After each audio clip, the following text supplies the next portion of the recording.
Welcome to Cartoonist Kayfabe. My name is Ed Piskor. I'm Jim Rugg. Jim, what week is it, man? 2/2/23.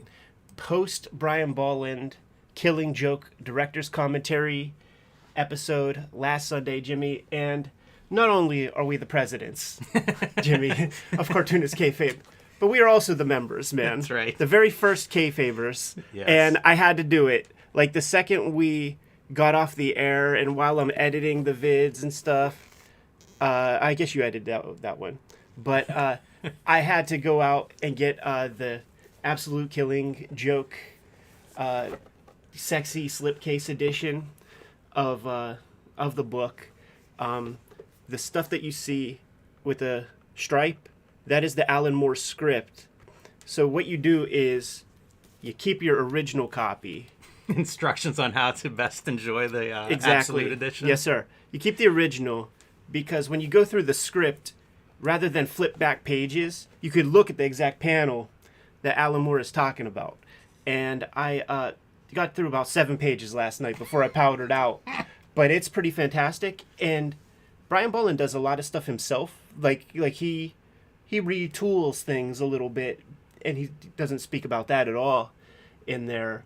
And some of the extra color that Alan Moore provides in the script is pretty fascinating, down to like the novels on the receptionist's desk and like the names of them and the authors and things. You could tell he's like really creating a theme. One of the transition pieces that sort of slipped by me, I noticed it before at times, but like, and he doesn't exactly call it out, but just upon like really studying the panels, is the transition from into the very first flashback scene where there's posters for the freak shows and stuff, the two-headed boy, all this kind of shit, and then you see the poster for, Meet the Fat Lady, and then you turn the page and then you got a pregnant lady sitting there with a big old belly full of baby. But super cool. DC still managed to fail, like the Frog and Scorpion, because they print both color editions, right?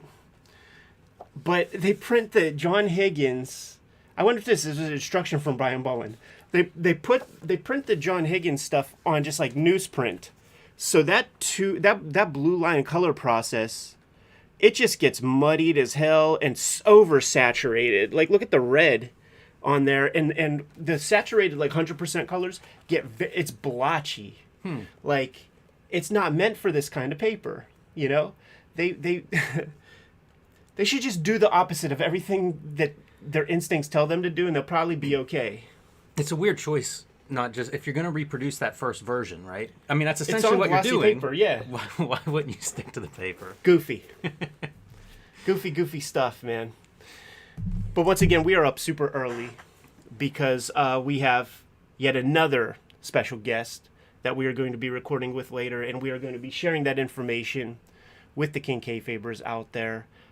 It was the guest who put us on to the this Vince Colletta letter that was sent to the Marvel editors and stuff.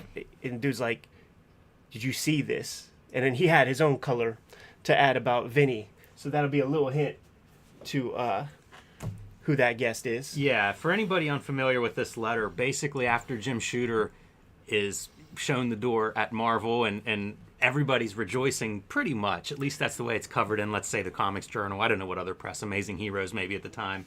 But a guy who had maybe worn out his welcome there, Vince Colletta sends off a letter to the Marvel editors. "You are the droppings of the creative world. You were destined to float in the cesspool till urine logged and finally sink to the bottom with the rest of the shit. But along came Jim Shooter, who rolled up his sleeves and rescued you." And goes on for a couple periods, basically, or a couple paragraphs along those lines, defending, Jim Shooter and criticizing these editors. And I didn't think much of this letter. Yeah. Reading it, it feels like, honestly, it feels like Colletta had a friendly relationship with Shooter and he saw his friend hurt. I mean, you read that Untold Tales of Marvel book, and I believe it's in there where there's little bits about Jim Shooter getting a gang of pages, heading downstairs and in a limo with a bunch of girls. Is Vince Colletta? He's just handing off pages. So perhaps Jim Shooter's a meal ticket, and feeding him plenty of work and stuff. Jim Shooter treating him with maybe some different airs than he treats the homunculus young editor Ralph Macchio. Yes. You know, it ain't Karate Kid Ralph Macchio. No. Who's sitting there, man. It's some little dweeb guy that Jim Shooter can lord over. But there's a How isn't there a comic of Ralph Macchio, the Karate Kid, is the editor, fighting back the mean editor in chief? Yeah, but listen, go to Bleeding Cool and check out that Vinny Colletta letter, because there's a lot of good stuff in there, man. He backed you all against prima donna freelancers, no matter how big. I also believe that it was, which is an incredible sentence based on Coletta's the freelancer that Jim Shooter is backing the editors against. Right. Well, you know what? Like, it's the guy. He wants that inking royalty on some John Byrne shit, and they ain't giving it to us. So, like, listen, you're gonna be inking ROM, and you're gonna be inking. he was a threat. Like, if you turned in stuff late, and it needed a quick turnaround, it's going to Uncle Vinny. Yeah. I also wonder, like, what do you think the Vince Colletta sitting around with the boys, his boys, not the Marvel boys, playing maybe cards. What do they think of his straight job, his no-show job, his tax-paying income? Like, oh, Vinny over there, like drawing those little naked guys rolling around with each other, you know? Like, is it as dignified as, I don't know, running a casino on a Native American reservation or like some shit like that? Dude's inking Thor pages. I never think about Colletta in that way. But there was somebody that we came across who was worked in his studio. So he had a studio set up. Makes me wonder if Colletta was running like a comic book studio in Soprano type type ways. Just like the episodes where they had that room full of stockbrokers and they were trying to like pump and dump some shit. Like, you just got like a room full of dudes. Like, just remember, my name is VINCE, 2 L's, 2 T's, motherfucker. Whenever you sign those checks. It's a funny corner of the comics history universe. Gotta thank the King Kayfabers out there in a big giant way for just adding some color, keeping up the conversation while we were recording the rest of last week's episodes before we had that chance to sit down with Brian Bolland and go through his magnum opus. He admits it, man, his masterpiece comic. And every single week we are building more of an audience with the King Kayfabe level of Patreon support, and they're literally invested in the product in that way, and it's just really adding to things. If you ever had an idea, we're at the beginning of a new month, so you get a whole lot of bang for your buck if you join the Patreon right now. If you hop on now, we're going to be talking about a book. Like, the way it breaks down is we do our weekly piece here. We get into a talkative state. We break things down. 10 minutes later, we're in the other part of the studio, ready to shoot our week's worth of videos. And we put a live stream up exclusively to the patrons at the King Kayfabe level. There's a book that we're going to be showing off. I was looking right before we put up this stream. There are 5 copies on eBay right now.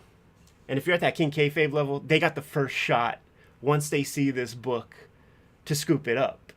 It probably will not be there by the time Gen Pop Video rolls around, because that's the other part of this whole deal is you don't pay anything, you don't support the channel in any way, nothing changes for you. You still get a fresh video every single day, but you get first dibs on the stuff we talk about, plus you get the videos before anybody else. And you know who our guests are going to be. You could start helping steer the conversation in certain directions. And I am freaking excited about not only today's guest, but knock wood, we have some stuff confirmed over the next month that's going to be very, very valuable to the audience out there. I've often talked about the stuff that happens on this channel that was not planned. Yeah. This thing of like, hey, Brian Bolland, let's go through Killing Joke page by page. Blows my mind. Yeah. Every time we add somebody to do this, to have these kind of conversations, like they don't even feel like director commentaries. Like, it's something else altogether. I absolutely love it. It would be my favorite content if we weren't doing it. It would still be my favorite. And just being able to do that has just... we joke about like, oh, the car rides to Heroes. That's where I get my master's in comics making or whatever. This is PhD shit. Yeah. This is such a different level of stuff. And if we had no audience, if this was just a conversation with Brian Bolin that we were having it, you know, after a day at a convention, it would be the greatest comics, you know, experience for me. To be able to do this, you know, and share it with everybody. Where's it come from, Ed? Like, what a happy accident this has turned out to be. Absolutely, and man. It's the greatest thing ever for, again, as a fan. Like, my whole life I've been waiting for this kind of stuff. Like, I really want to get into the nuts and bolts of some of this stuff. Peter Laird, you know, and the Turtles. Like, these are... I can't express how much I enjoy them. You talk about being the president of the Kayfabe effect. It really is like, I feel like I'm the first guy in line for these conversations. Like, these guys are talking... They're doing it for me. You know, it's a special thing, man. It blows my mind, and I'm so happy that we can make this stuff and share it with everybody, because, like, I want records of all this stuff. Yeah. And a lot of these guys who made the comics that influenced me, you know, like Kirby, we're not going to get this with a Jack Kirby. And it's so exciting to me to just, like, be able to do it right now with anybody that wants to sit down and really go through this stuff, and let's get it on record. Like, let's talk to Brian Bolin and then look at that Absolute Edition script and really kind of, like, what are the nuts and bolts of how these comics are made? Because they're all different from person to person, which is the other thing that the more we talk to people, the more that becomes apparent to me of like, wow, there isn't one system. Right. Like if you go through a class, that's great, but that is a small piece of how this can be done. Sure. I And mean, having these guys come in and weigh in, man, wow. even like when I went to the Kubert school, and you know, you got 10 teachers a week, 10 different mindsets. And it actually became very sort of anxious for me in a way, in a negative way, trying to absorb all their information and hearing these divorced ideas and philosophies of how to make good comics, because this guy's thinking this other guy's thinking that. And then you realize that school is just you're gaming your teacher, basically. So like you see where their values are. Right. So that set of assignments, you got to cater to that guy. It's like editors. That's how I started to think about it, where it's like, okay, this guy's my editor, and this is where he's placing value. You got to do this, you got to do that. So I'll just do that and take the best of this, whether I agree or not. I can still find some good stuff and incorporate that into my own system. But you know, words are, you know, the least reliable form of human interaction. You know, you can say whatever you want to say. But the way that we format the videos, camera on us, camera on the guest, camera on the work, it's all over our faces. And it's in comments. Like when Brian Bolin say, "No, I don't use whiteout around the raindrops." The look on your face is like your jaw hit the table when he pulls up those pages from the Batman Black and White joint. The stuff I was talking about with the Joker eyes, where you could see all the whites around, like that was me. like you, and then he holds them up, and both of us are almost kissing this mic. We're like, yes, so close to the kid, just like study. It is just so natural. It's so cool to have this stuff on the record, and we're not going to stop anytime soon. If you've been a long time viewer of the channel, you see we do our ebbs and flows. Like it's a lot of work to have the guests. Like it takes me the week to like secure people sometimes. And then right now it's 6:46 a.m. Eastern Standard Time. As of this second, we got up very early because we want to try to get all the other videos recorded before we have our guest. The time from when we're in the other part of the studio to in here, it's like a NASCAR pit crew trying to get everything organized and running in the 15 minutes we have, because we're cartoonists and deadline-oriented people. It would crush me to be 1 minute late with a Brian Bolland. You Right. know, like the dude is gracious enough with his time. We spent 2 hours with the guy. Do we need to spend 2 hours and 1 minute because we're fucking up our camera setup? So like, there's a lot of stress involved. But to have the stuff on the record, man. that's just it. It's such a different way to look at this stuff. And to have a record of it, like you say, that's the special part. Because that's the thing that, like, you guys can watch these videos anytime. You know, like, I hope I'm talking to somebody 5 years from now and they're going through the archives and watching these videos, because, like, That Brian Bolin video, I assume, as long as there's video and comics, that's a good video. Oh, totally. So it's awesome to be able to contribute a little bit, and it's an honor to just celebrate these guys. Absolutely. Like again, I can't stress enough what a Teenage Mutant Ninja Turtles #1 meant to me as a 13-year-old or something. Whenever I got hold of my first copy of that, what that was, So I'm thrilled to be able to bring Peter Laird on and let's share it with everybody. Yeah, man. So we're not going to stop that stuff anytime soon. I guess to finish my thought with like the setup and stuff was like, if you pay attention to the channel, like over time, like we have our ebbs with guests and things. Like I'm fully juiced in right now, where it's like I want to get this guy, I want to get that guy, I want to get this guy, and when you have heavy hitters coming through, it just adds equity to the channel and makes it hard for some high level guests to say no. Yes. You know what I mean? Like and they see the deal, like the response back from the guests, even with the interviews, is always like, thank you so much. I've never been asked these kind of questions. Because the fan press is the fan press, man. Like maybe you get a couple of dollars from Comic Resource, CBR.com or some shit.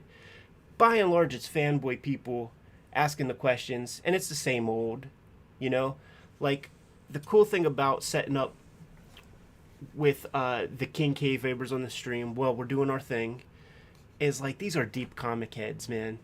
And some of the questions and things that come through, that really adds color to the hours that we have in between of doing this right here, right now, to the inevitable conversation, and just letting that swirl around, man, gives a little bit of added ammunition to just keep that conversation flowing in the directions that we like, man. You have a productive week. I know it was your birthday. How old are you? 46. I knew you since you were goddamn 25 years old, man. Unbelievable, right? It's crazy. It's a lifetime ago. It really is. I met my wife when I was 18. So the math of that is that's a lot of years. Yeah, it's a lot of years. But great birthday. Didn't do a ton of comic stuff, although I was telling you off the air, I picked up at Ollie's. We've gotten some comics there before. And I got one of those giant Kirby Thor books that's just the most ridiculous object book thing ever. Yeah. And we may have to look at that under the camera at some point. We'll have to have the camera mounted telescope? on, like, yeah, exactly. Under the telescope? But a wild book nonetheless, kind of a fun one to look at in the evening of my birthday. A couple of collections of Crime Does Not Pay. I've been looking at a lot of crime comics. Yeah. And a productive week for me. I drew a couple of pages this week. So I need to, maybe next week I'll try to remember and bring those pages along so I can hold them up for the camera. But starting a new story and a new comic and a new everything. Yeah. Man, it's weird in the beginning. You draw those Always. pages, and it's like I have 2 different lettering styles on the 2 pages. Like there's all this stuff to work out, but also this first piece is only a 10-page chapter, so it's kind of like, well, you don't fix stuff, you keep going. You get the 10 pages done, and then you can go back and make the lettering consistent or whatever. At least that's the way I work. I feel like you want to get through the draft and then go back and make your corrections. But nice to have pages going and flowing on the table.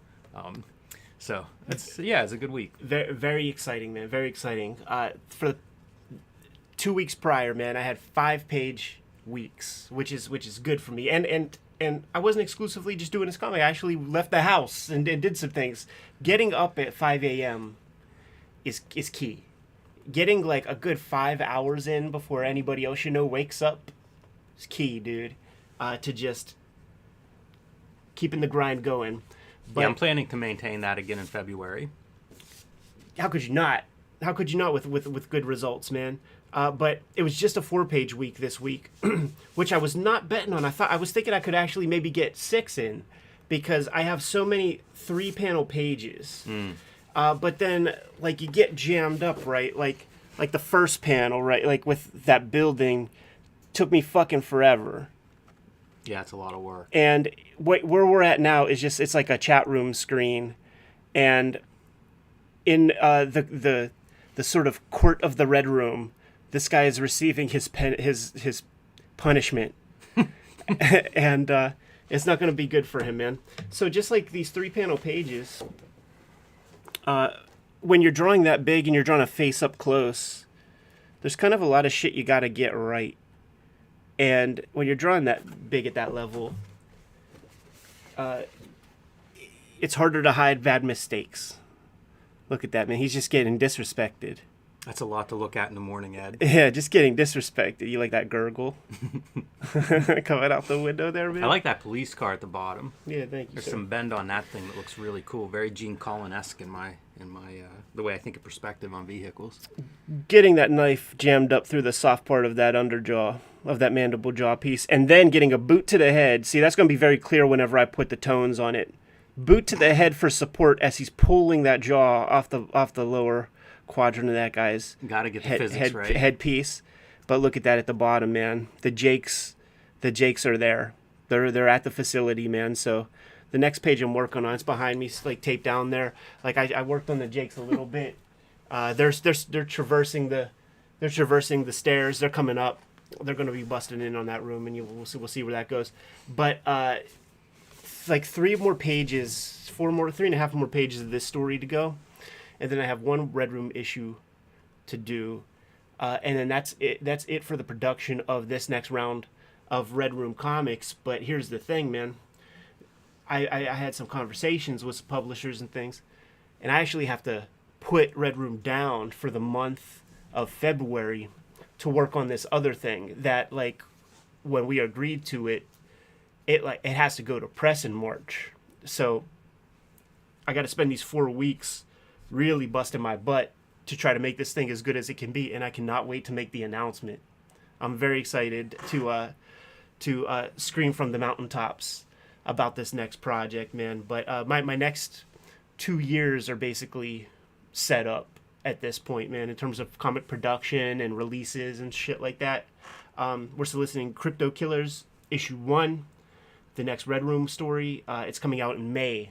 So whenever the next previews comes out, I guess soon, like I guess maybe this week even, you're going to be able to order that thing. So support the comics, keep our channel rocking. I owe you a cover. Yeah. That's going to go on the drawing table this week. And I saw a sketch cover of Red Room coming out. A lot of people were asking about that. Thinking man. of like all the fan art in the back of the Yeah. first 2 series. Boy, a sketch cover. That should make for some fun social media fodder. Totally. And something I never thought about, and I didn't, like, when I told the guys at Fantagraphics, like, people are asking for a sketch cover.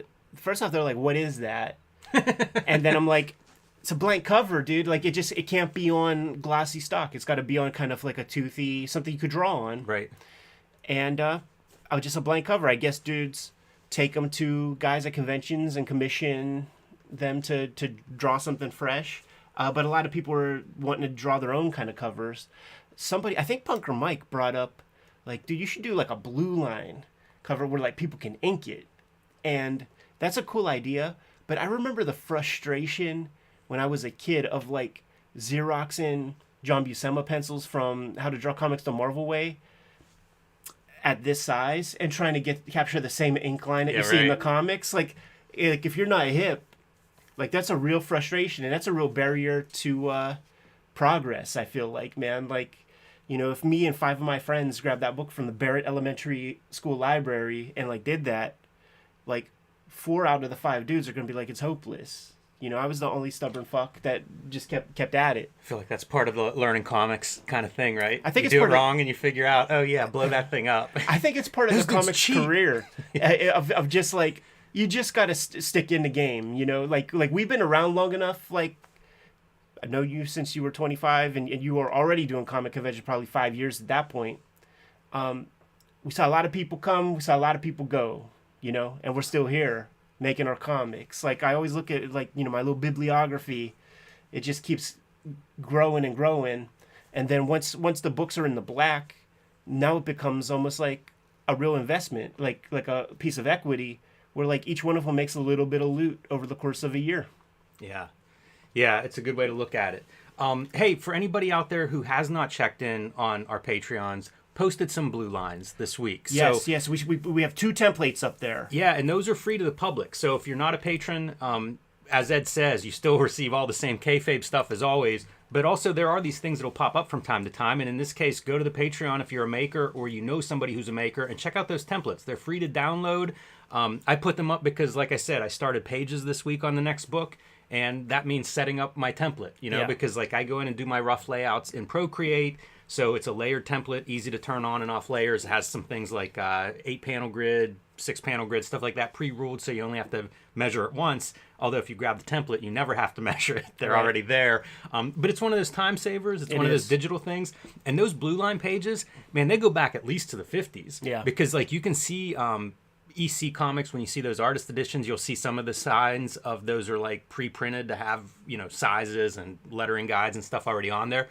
You see it also in like some of the Harvey Kurtzman stuff. Yeah. Some of those old Harvey Kurtzman books. Jungle Book. Jungle Book has, where it's like it reproduces some of the line work and stuff from the blue line. So those things have been around forever, and now it's like you can just make your own. And that's the other thing. If somebody downloads those and thinks I want to work manga size, you can look at that as a guide and set up your own pages. It's one of the coolest things to be able to set up those templates and then just go. Like you never have to. I used to roll out everything. Oh, totally. Like it was would just be a a blank half page hour. because I would do blank pages. Yeah. I would just do like Bristol board and from like those pads like Strathmore or whatever. But it was like rule out everything, every page. Nah, man. Download ours, make your own, whatever. But they're up there for free into the public, so check it out even if you're not a patron. Yeah, the piece that I uploaded, man, because I had to contribute to the I like the conversation. one that one that you uploaded. Very handy. And it's a piece that I uploaded previously, but it gets lost in the shuffle. Where if you look at like that making of that Watching the Watchmen book, or these guys who thumbnail at thumbnail size. Mm-hmm. Like Dave Gibbons talks about, you get it right, you get the composition correct, 1 inch by 2 inches, and you're bulletproof. Like I know that I can blow that up and ink a page in a half hour if I had to. So I have this template where you could basically lay out an entire issue's worth of thumbnails on one page if you were to do like one page at a time. What I like to do is do like 5 thumbnails a page and try to like see that moment in a bunch of different ways, bunch of different angles and stuff like that to try to figure out like what works best for me. Use it as you wish, man. But you could print it up, you could take it into Procreate and just have one canvas where you can see all of these things set up. And there's even ruler guides, so you can get your grid as you need. Obviously, you're not going to be getting the gutter at that level. Just one line across, man, will give you your tier, no problem. I love thinking of this stuff as like the modern tools. Like people used to have those the autographs where it'd be like, if you had your thumbnail that you liked and then you'd blow it up on your desk or on the wall or wherever with this machine. It's like it's so easy now. Yeah. Even if you're printing those out and scan them, if they're to the right size, it's so easy to just blow that up and now you've got your rough. You're kind of your rough to build your pencils on top of. Artists often talk about, maintaining that energy of those sketches. I feel like it's easier now than ever to be able to transfer those and to kind of like translate that into different sizes and maintain that energy or maintain the qualities that you like in those sizes. So I like seeing those things pop up. I plan to use your layout guide on the next chapter. We talked about like the process behind the scenes with the channel when we move from one location to the next for various videos for the channel, and describing it like a NASCAR pit crew. When you're making comics and you're making hundreds of pages, you shave off 10 minutes because like you doing stuff like the Harvey Pekar stuff, or even beyond, probably up through Hip Hop Family Tree to X-Men Grand Design, I was just laying out every single page on a blank piece of paper, and just accounting for the first half hour of the process is going to be half inch here, half inch there, half inch here, half inch there, rule, 1 inch, rule, and coming up with the template, like now I got a 10 by 15 image area. Now every 5 inches I can put my tier to get an exact 6-panel grid. Yeah. Fuck that shit, dude. You save a little bit of time. That's why I used a blue pencil, because when I was doing the Harvey Pekar stuff, it's an hour to clean up a page with erasing, and you might be like, why does that fucking take an hour? Like, there is a lot of little nonsense that will come over through the scan if you don't get it out of there. So if you don't clean it up, at the analog stage, you're going to be spending time cleaning it up at the digital stage, and that adds the fuck up.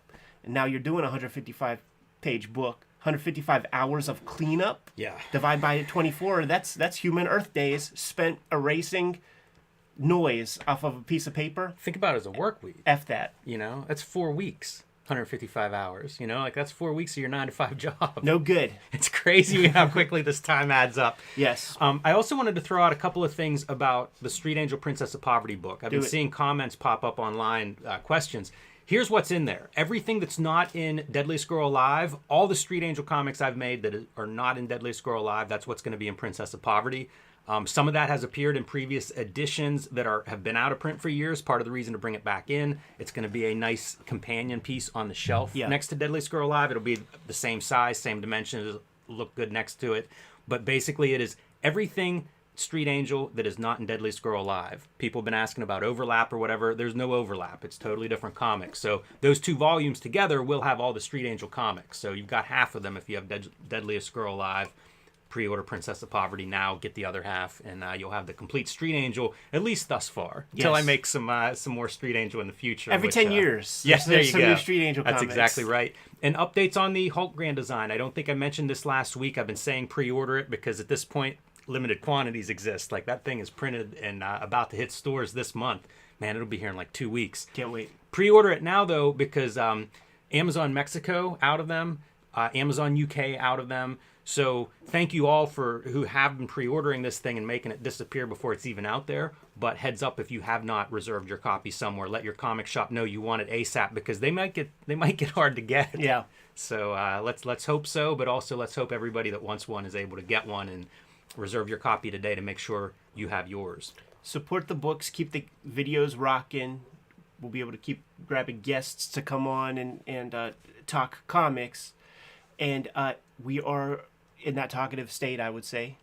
Warmed up, man. We got some hot books to talk about today. We're going to break things down right now. The reason we are up so early recording this is because we have a guest that we are going to be recording with at 11 a.m. Eastern Standard Time sharp. So for the next 3.5 hours, we're going to be recording the next week's worth of videos. Join us at the King Kayfabe level at the Patreon. We're going to divulge the guest so that you can help fill the conversation up and get us set up, man. They're like our corner men. Yes. Massaging our shoulders, getting us ready for the big fight. Feeding us lines. And we're going to be talking comics for the next 3.5 hours. There is absolutely going to be some Kayfabe Effect books that are going to disappear once the King Kayfabers see them and scoop them up off of eBay and Amazon. It's just the reality of the situation. That's how it's going to play out. But very sexy stuff to talk about.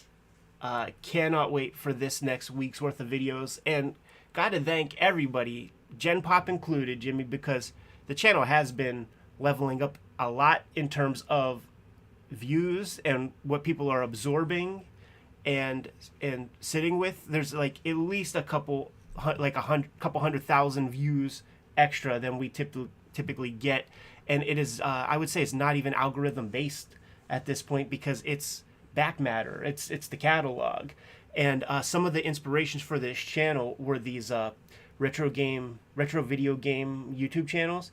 Slowly, one by one, they are doing their swan songs over the past couple of years.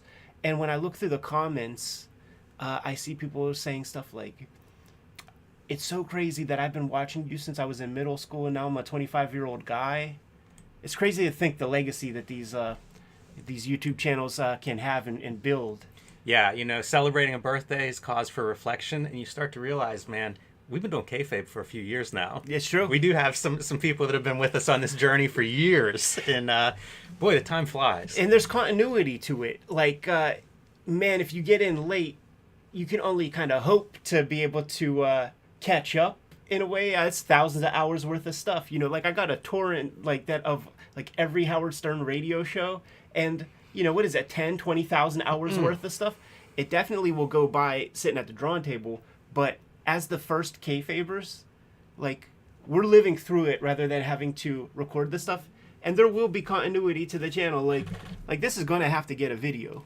Right. We're going to have to show you some things in here, man, once I finish reading that script and pull out, like, some of the more interesting points to talk about. But there's absolutely a continuity. Thank you guys so much for supporting the channel in the way that you have. And without further ado, Jimmy, let's get the hell out of here. Let's go set up in the other room. King Kayfabers, go make your coffee. Go get set up. Give us 10, 15 minutes. If you are not catching this stream live, we are recording till about 10:30 this morning Eastern Standard Time.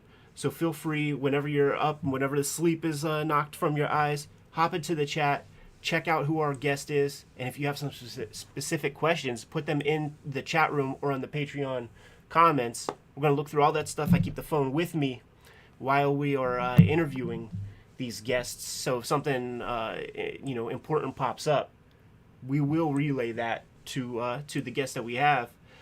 Without further ado, Jimmy, give them the marching orders. Let's get the heck out of here.